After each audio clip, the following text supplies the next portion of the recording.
is the Garrick Theatre on Friday the 20th of October 17, where Young Frankenstein started its run some short time ago. Now I saw this in Newcastle in the very first performance in the UK, so I didn't get the opportunity to video this, which I'm now doing. So we've got the big Young Frankenstein notice up there in lights. We've got the individual members of the cast nicely displayed there.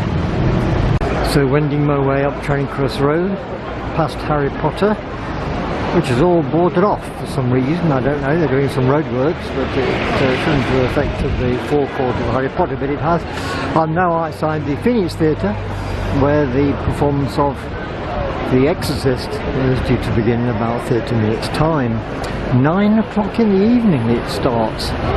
Well, I had to move from my position there, the bus was very close. So this is the first performance tonight, Friday the 20th of October 17, of The Exorcist at the Phoenix Theatre. I'm in a second row seat, so that might be exciting. It's a limited view, which might make it less exciting. But for £15, who was complaining? So there's the entrance to the Phoenix Theatre down the side street.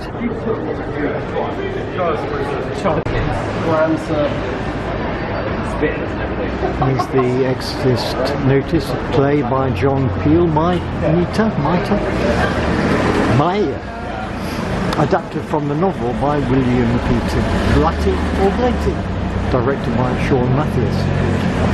So not adapted from the film, so it may be slightly different from the film. We shall see as I'm about to go in. Finished just before 11 o'clock.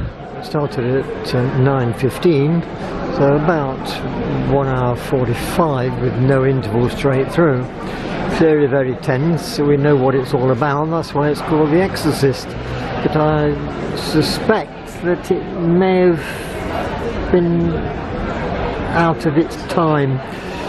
It was a success as a film many years ago, but whether it will repeat that success today, it's a different world altogether. The reaction of the audience, sections of the audience at some of the scenes was rather childish. There was laughter, which was unnecessary. After all, it is a serious topic, and it was put over very well.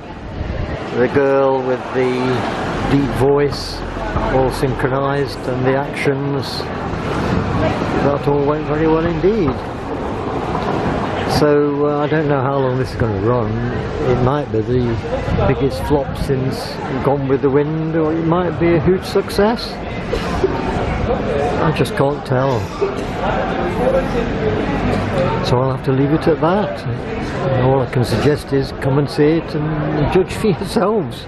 It'll be very interesting to see what the press makes of it. It could go from no stars to 5 stars. I really don't know.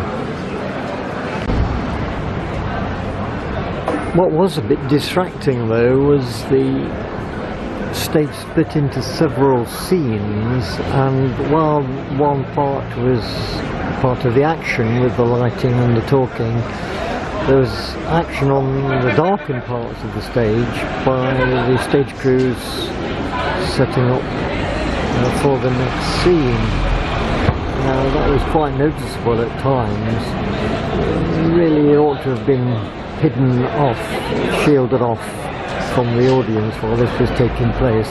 You could see red torches at one point, and it was a distraction.